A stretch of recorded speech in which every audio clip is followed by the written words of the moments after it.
Dear student, welcome once again to the YouTube channel of Aravali Senior Secondary School, Kathua. इससे जो पहला video हमने डाला था और उस वीडियो में हम आपके लिए बात कर रहे थे एक्टिव पैसिव वॉइस के बारे में।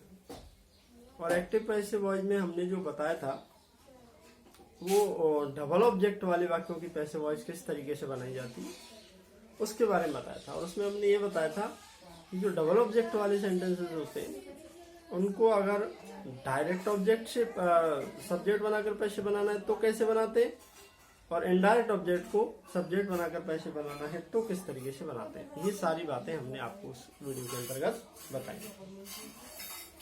अब उसी में अपन आगे बढ़ते हैं। जैसे वाक्य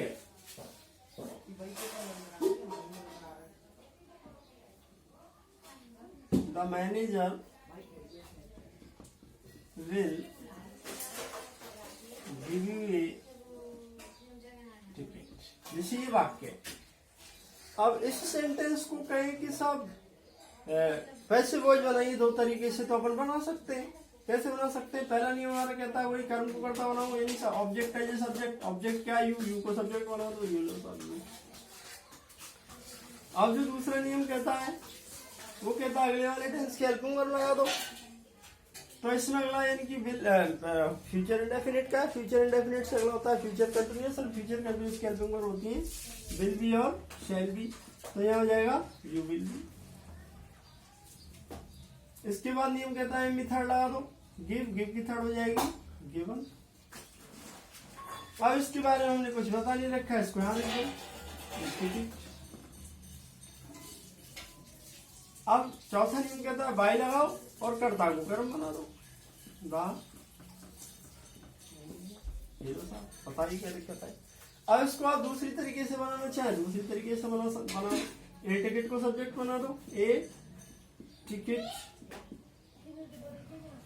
वही विल बी वही एम बी थर्ड।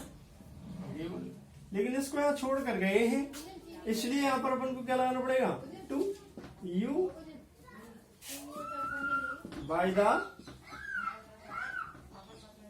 मनी, इस तरीके से हो जाएगा। अब ये तो आराम से बन जाएगा, कहीं कोई दिक्कत ही नहीं है। लेकिन अगर वाक्य इस तरीके से आ गया, जैसे उदाहरण के लिए यहाँ तक तो हमने बता ही दिए थे, आप देखेंगे जैसे अगर वाक्य इस तरीके से आ जाता है,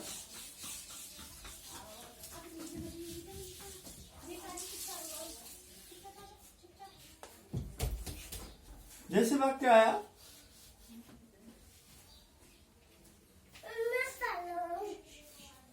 we made him president, we made him president, ये वाक्य। अब इस वाक्य को अपन पैसे वॉइस में बदलेंगे।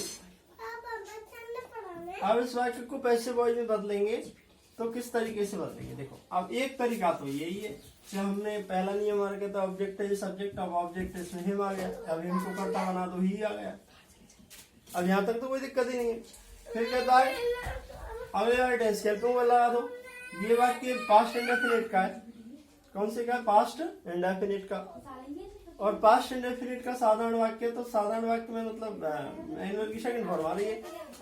यानी कि मैंने आपको बताया था नियम नंबर दूसरे के अंतर्गत चौथा नियम बताया था, यदि मेन वर्ब की सेकंड फॉर्म दे रखी है और कोई भी जो है हेल्पिंग वर्ब नहीं दे रखी, तो इसका मतलब जो उसको पैसे वॉइस बनाएंगे तो हेल्पिंग वर्ब लगेगी वाज या वर्ब। तो ही के हिसाब से हो गई वाज, तो ही वाज। उसके बाद तीसरा नियम कहता है मेन वर्ब की थर्ड फॉर्म लगा दो, मेड, तो ही वाज मेड। अब यहाँ लिख दो इसको क्या? प्रेसिडेंट। अब एक तरीके से तो ये कर दो बाई, इसको तो कोई खास आवश्यकता नहीं। अब बात ये आई कि अगर इसको हम भाई एक तरीके से तो बना दिया, अब क्या इसको हम इस तरीके से ही बना सकते हैं क्या? और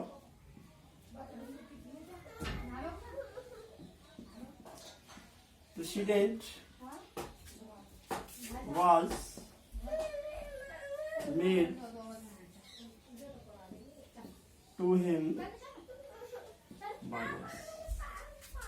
अब इसको इस तरीके से बनाएंगे तो ये वाक्य बिल्कुल कैसा हो जाएगा, गलत होगा, क्योंकि ये इस तरीके से बन ही नहीं सकता है। और बन क्यों नहीं सकता है, क्योंकि यहाँ पर ये जो प्रेसिडेंट है ना, इसमें ये जो प्रेसिडेंट है, ये प्रेसिडेंट यहाँ पर ऑब्जेक्ट नहीं है।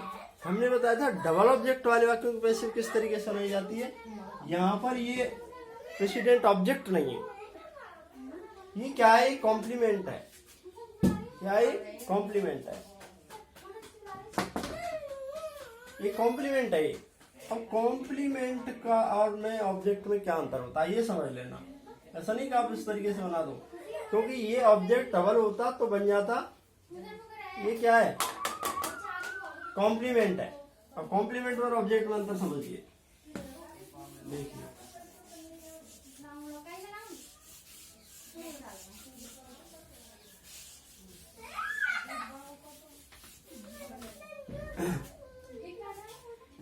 कॉम्प्लीमेंट और ऑब्जेक्ट में अंतर ये है कि ऑब्जेक्ट अपने आप में स्वतंत्र होता है, जबकि कॉम्प्लीमेंट या तो सब्जेक्ट से जुड़ा हुआ होता है या ऑब्जेक्ट से जुड़ा हुआ होता है। कॉम्प्लीमेंट या तो ऑब्जेक्ट से जुड़ा हुआ होता है या सब्जेक्ट से जुड़ा हुआ होता है। जैसे अभी वाले में हमने उदाहरण दिया था,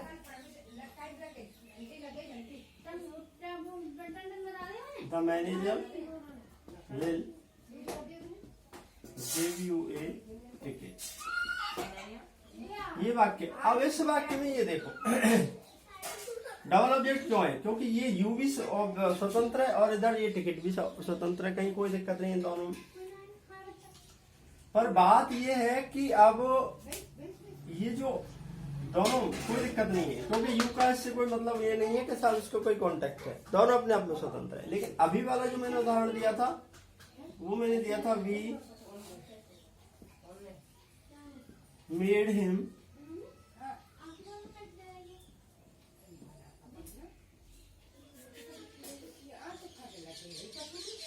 प्रेसिडेंट। अब इसको देखेंगे तो इसमें ये ऑब्जेक्ट है, ठीक है, लेकिन ये दूसरा ऑब्जेक्ट नहीं है। क्यों नहीं है, क्योंकि ये अपने आप में स्वतंत्र नहीं है। किससे जुड़ा हुआ है, हिम से जुड़ा हुआ है, क्योंकि हिम और प्रेसिडेंट दोनों एक ही बात है। अब इस जगह कोई नाम होता, मान लो वी मेड मोहन प्रेसिडेंट, इस तरीके से मान लो, तो अब ये भाई हिम और प्रेसिडेंट दोनों एक ही तो हो गए, हमने उसको प्रेसिडेंट बनाया, तो ये हिम और प्रेसिडेंट एक ही तो है, ये अलग नहीं है, इसलिए ये ऑब्जेक्ट नहीं है दूसरा, बल्कि ये क्या है, इसका ही कॉम्प्लीमेंट है। ये दोनों एक दूसरे से जुड़े हुए हैं, इसलिए क्या है यहाँ पर डबल ऑब्जेक्ट ना होकर के क्या है, कॉम्प्लीमेंट है।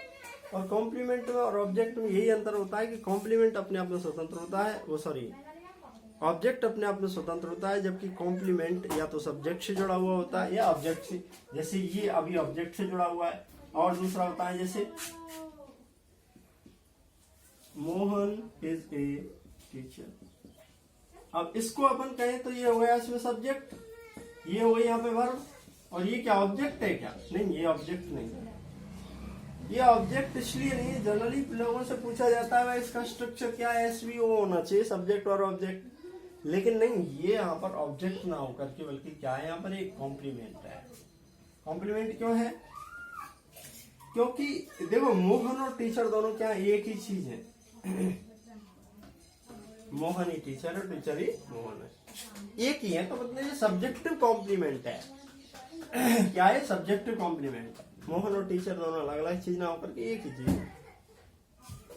कॉम्प्लीमेंट दो प्रकार का होता है, एक तो सब्जेक्टिव कॉम्प्लीमेंट और एक ऑब्जेक्टिव कॉम्प्लीमेंट। जो सब्जेक्ट से जुड़ा हुआ हो वो सब्जेक्टिव कॉम्प्लीमेंट, और ऑब्जेक्ट से जुड़ा हुआ हो वो ऑब्जेक्टिव कॉम्प्लीमेंट। वैसे आपको इस पर ज्यादा फोकस करने की आवश्यकता नहीं, आपको इस तरीके से कुछ आएगा नहीं, लेकिन वो थोड़ा सा टॉपिक के अंतर्गत कोई बात आ रही थी तो उसको समझा दिया है, इस पर ज्यादा आपको फोकस करने की कहीं आवश्यकता नहीं। तो इस तरीके से अभी हमने देखा कि ये जो डबल ऑब्जेक्ट वाले जो वाक्य होते हैं उनको पैसिव वॉइस में किस तरीके से चेंज किया जाता है। अब देखिए कुछ वाक्य ऐसे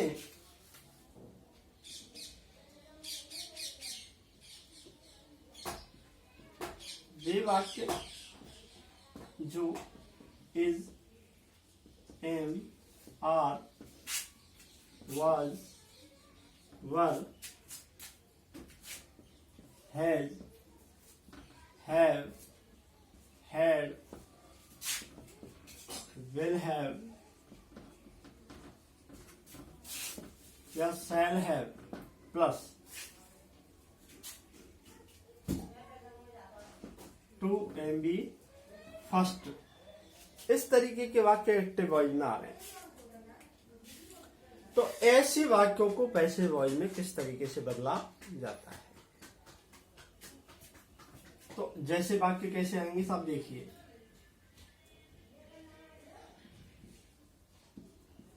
the teacher is to help him, ये वाक्य है। अब इस वाक्य को अपन बदलेंगे तो किस तरीके से बदलेंगे। हमें बिल्कुल भी ज्यादा हिचकने की आवश्यकता नहीं, केवल थोड़ा सा अंतर आने वाला है इसके अंतर्गत और कोई ज्यादा अंतर आने वाला नहीं। कि पहला नियम तो हमारा वही है, हमारा पहला नियम तो वही कहता है ऑब्जेक्ट है ये सब्जेक्ट। अब इसमें ऑब्जेक्ट क्या हुआ, हिम हुआ ना, हिम का सब्जेक्ट क्या हो जाएगा ही। अच्छा दूसरे नियम में अंतर आना है बस। दूसरा नियम हमारा कह रहा था कि हेल्पिंग वर्ब के यानी कि अगले वाले टेंस की और उस तरीके से हमने बताया था। इसके अंतर्गत कुछ नहीं करना है। Is to am to are to has to have to was to were to और इस तरीके के जो वाक्य इनमें कुछ नहीं करना है, केवल टू के बाद भी जोड़ देनी है। तो ही, अब ही के हिसाब से इज में से इज आ जाएगी, इज टू भी। ये दूसरा नियम चेंज है, केवल और चेंज क्या है, केवल टू के बाद भी जोड़ना है, केवल टू के बाद भी जोड़ना है और कुछ भी नहीं करना है। दूसरा नियम, पहले नियम हो गया, ये दूसरा हो गया। तीसरा वो मेन वर्ब की थर्ड फॉर्म हेल्प की हो जाएगी हेल्प्ड, तीसरा नियम होगा। चौथा नियम वही, सब्जेक्ट को ऑब्जेक्ट बना दो, तो यह क्या हो जाएगा द टीचर। भाई लगा करके सब्जेक्ट को नहीं करता क्या बना दो, कर्म बना दो, क्या दिक्कत आई।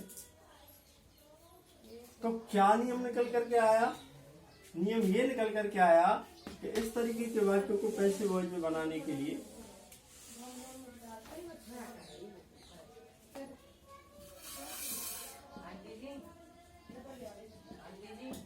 कि सेंटेंसेस को पैसिव बनाने के लिए to B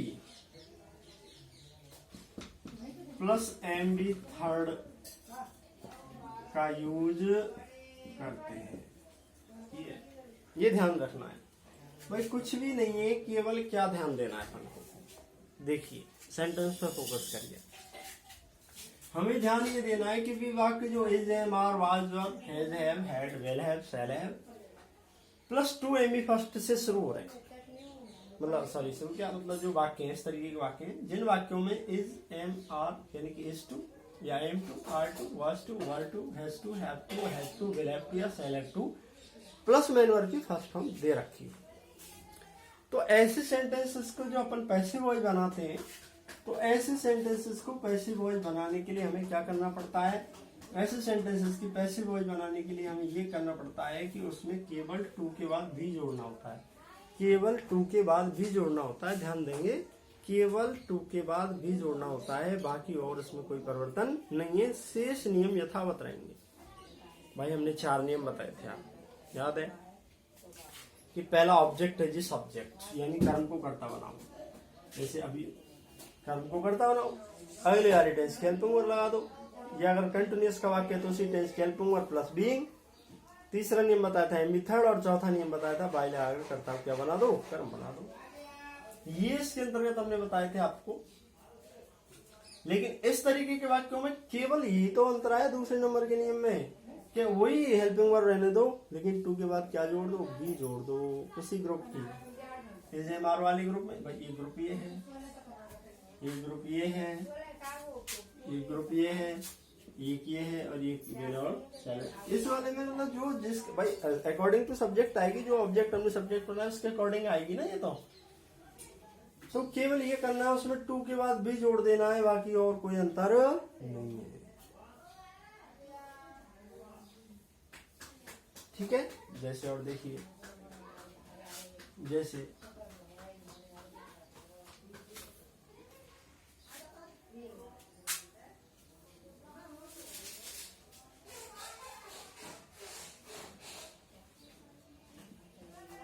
the pen is to write a letter। ये वाक्य है। अब इस वाक्य को अपन पैसिव वॉइस में बदलेंगे तो हमारा वही पहला नियम क्या कहता है, ऑब्जेक्ट है ये सब्जेक्ट, ऑब्जेक्ट क्या है यहाँ पे ए लेटर, ए। दूसरा नियम कहता है, अब वो दूसरे नियम में केवल यहाँ अंतर आएगा, केवल टू के बाद भी जोड़ देना, इज। अब इज इसलिए आई क्योंकि यहाँ लेटर है, इज टू बी, फिर वही एम बी की थर्ड फॉर्म, राइट, राइट की थर्ड हो जाएगी रिटर्न। बाई लगाओ, चौथे नियम कहता है बाई लगाओ, कर्ता को क्या बना दो, बाय द पेन। तो इसमें अपन को कहीं भी ज्यादा हिचकिचाने की आवश्यकता नहीं है। केवल जो ध्यान देने वाली बात है वो ये है कि केवल टू के बाद क्या जोड़ देना है अपन को, बी जोड़ देना, और कोई दिक्कत ही नहीं है। टू के बाद बी जोड़ दो और आराम से अपना सेंटेंस बन जाता है। ये सबसे बड़ी बात है इसके अंदर। तो नियम तो वही रहे ना भाई, मैंने बताया था कर्म को कर्ता बनाओ, ये लो साहब पहला नियम। तीसरा नियम बताया था एम बी थर्ड लगाओ। चौथा नियम लगाया था बाय लगा कर्ता को कर्म बना दो। इसमें अंतर आया है, केवल टू के बाद केवल क्या जोड़ देना है, बी जोड़ देना, केवल टू के बाद बी जोड़ देना, और कहीं कोई दिक्कत ही वाली बात ही नहीं है। तो इस तरीके से अपन इसको आसानी से पैसिव वॉइस में चेंज कर सकते हैं। ये है, तो इसमें ज्यादा सोचने विचारने की कोई आवश्यकता नहीं, केवल एक थोड़ा सा नियम निकल करके आ रहा है, केवल टू के बाद में क्या जोड़ देना है, बी जोड़ देना है, बाकी सारे के सारे नियम अपने यथावत रहेंगे। इस तरीके से हो जाएगा।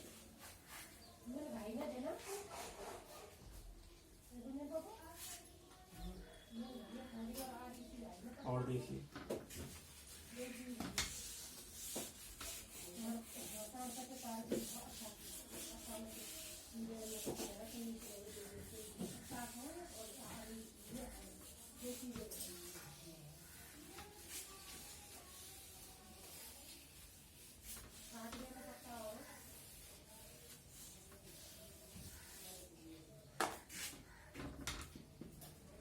they are to protect him, they are to protect him। ये सेंटेंस है, they are to protect him। अब ये सेंटेंस है तो इसको अपन ध्यान देंगे वही तरीका। अपना पहला नियम क्या कहता है, कर्म को कर्ता बना दो। तो कर्म क्या है यहाँ पे, हिम, हिम का कर्ता क्या हो गया, अब जो दूसरा नियम है मैंने बताया था केवल टू के बाद बी जोड़ देना है। तो यहाँ पर तो हेल्पिंग वर्ब आ रही है आर, लेकिन यहाँ पर अब क्या आएगी, इज। क्यों आएगी, क्योंकि अब ही के हिसाब से आ रही है। मैंने ग्रुप वो बताए थे, वो इसीलिए बताए थे कि इज एम आर का ही ग्रुप है, वाज वर का ही ग्रुप है, हैज हैव का ही ग्रुप है, हैड का ही ग्रुप है, विल हैव या सेल हैव का अपना ही ग्रुप है। तो अकॉर्डिंग टू सब्जेक्ट, यानी जो एग्रेसिव वॉइस में हमने सब्जेक्ट बनाया है उसके अकॉर्डिंग हेल्पिंग वर्ब आती है, उसके अकॉर्डिंग हेल्पिंग वर्ब आती है। तो ही इज आर था यहाँ, क्योंकि यहाँ दे था, अब यहाँ सब्जेक्ट ही हो गया इसलिए इज आ गया। टू बी, वही एम बी की थर्ड फॉर्म, प्रोटेक्टेड बाई, कर्ता को कर्म बना दो, दे का कर्म क्या हो जाएगा, दे का कर्म क्या हो जाएगा, देन। तो इस तरीके से इसमें अपन को ज्यादा कहीं सोचने विचारने की कोई आवश्यकता नहीं होती है। ध्यान देने वाली बात केवल इतनी है, इस तरीके के वाक्यों में अपन क्या करते हैं, केवल टू के बाद में बी जोड़ते हैं, और इसमें कोई दिक्कत वाली बात नहीं है। जैसे और देखिए, I have to finish this work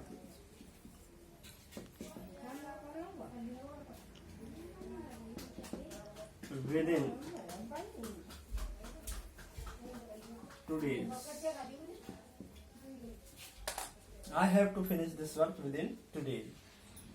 तो अब इस वाक्य को अपन देखेंगे वही तरीका। अपना पहला नियम कहता है ऑब्जेक्ट है जी सब्जेक्ट। इसमें ऑब्जेक्ट क्या है? This work. दिस वर्क को क्या बना दो? सब्जेक्ट। तो दिस अब हमने बताया था उसी ग्रुप की हेल्पिंग वर्क आती है। तो इसमें आई के साथ हैव टू आ रही थी, अब लेकिन क्या हो गया? दिस वर्क के हिसाब से क्या आ जाएगी? Has to.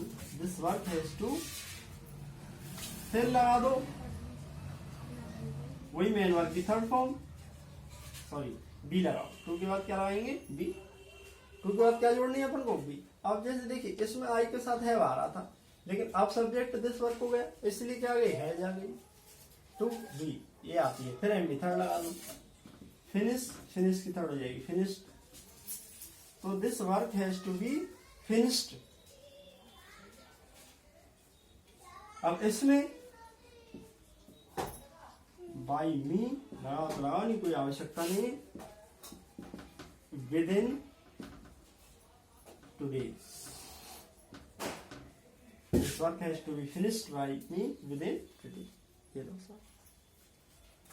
तो मतलब कहने का अभिप्राय ये है जिस ग्रुप की आ रही है उसी ग्रुप के मतलब जो है ना हेल्पिंग वर्ब आएगी, लेकिन अकॉर्डिंग टू सब्जेक्ट। कौन से सब्जेक्ट के अकॉर्डिंग?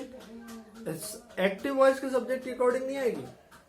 एक्टिव वॉइस में जो सब्जेक्ट दे रखा है उसके अकॉर्डिंग नहीं आएगी, बल्कि पैसिव वॉइस में जो सब्जेक्ट बनेगा, जो कर्म का कर्ता बनेगा, उसके अकॉर्डिंग यहाँ पर हेल्पिंग वर्ब आएगी। और आएगी उसी ग्रुप के अनुसार। जैसे इजेमार वाले में से आएगी तो इजेमार वाले में से आएगी, हैज हैव वाले में से हैज हैव वाले में से आएगी। हेड की तो कोई दिक्कत नहीं है, वो तो एक ही है।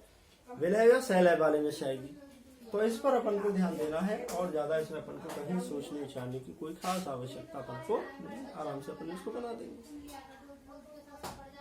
तो ये जो है ना, इसमें विशेष बात यही है कि ध्यान देने वाली बात ये केवल टू के बाद क्या जोड़ना होता है? बी जोड़ना होता है। टू के बाद केवल बी जोड़ना होता है, और इसके अंतर्गत कोई दिक्कत वाली बात बिल्कुल भी नहीं। ये इस तरीके से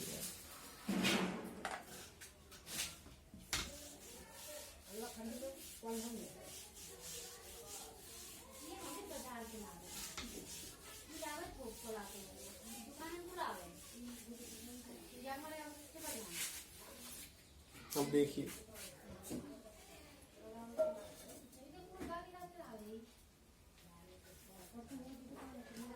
अब दूसरे तरीके की वाक्य देखिए जो दियर से शुरू होने वाले। दियर से शुरू होने वाले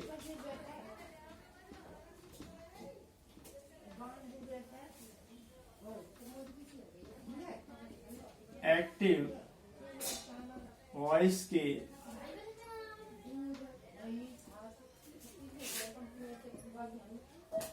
सेंटेंसेस को पैसिव में बदलना। देखिए कुछ सेंटेंस ऐसे होते हैं जो दियर से शुरू होते हैं, उनको अपन पैसिव वॉइस में किस तरीके से बदलेंगे। जैसे there is no form to reject.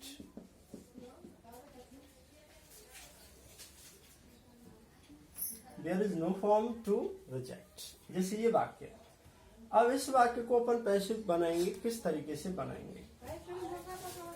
इसका तो बहुत ही उससे भी ज्यादा इजी है, इसमें तो अपन को कोई दिक्कत ही नहीं है, बिल्कुल सीधा साधा है। क्या? There is no form to be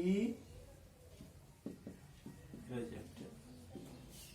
there is no form to be rejected. केवल टू के बाद भी जोड़ना है और एमबी की थर्ड लगानी है, और इसमें कुछ भी नहीं करना है। तो लिखिए यहाँ पर, देखिए नोट।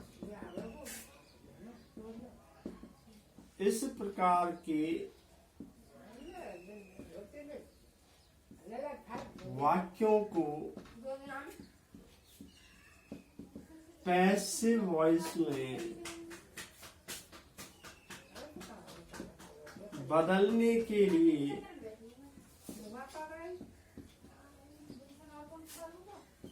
केवल टू के बाद बी प्लस एमबी थर्ड का यूज होता है। देखिए जो सेंटेंस जो दियर से शुरू होते हैं, ऐसे सेंटेंस जो दियर से शुरू होते हैं, तो दियर से शुरू होने वाले एक्टिव वॉइस के सेंटेंसेस को पैसिव वॉइस में किस तरीके से बदला जाता है। जैसे ये सेंटेंस है, there is no form to reject. अब इसको अपन पैसिव में बदलेंगे, तो मैंने बताया इस प्रकार के सेंटेंसेस को पैसिव वॉइस में बदलने के लिए केवल क्या करते हैं, टू के बाद बी जोड़ते हैं। केवल टू के बाद क्या जोड़ी हमने यहाँ पर, जैसे देखो केवल टू के बाद क्या जोड़ी यहाँ पर, बी जोड़ी है। टू के बाद बी जोड़ते हैं और एमबी की थर्ड फॉर्म का यूज करते हैं, और उसमें कुछ भी नहीं।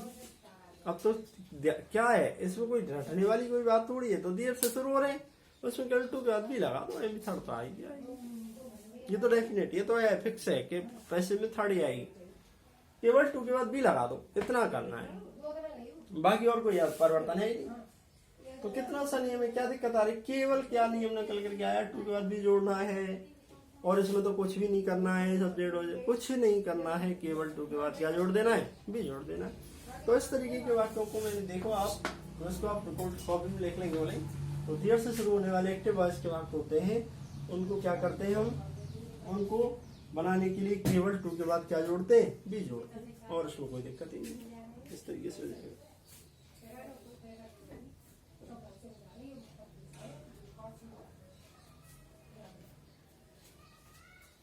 और देखिए उदाहरण।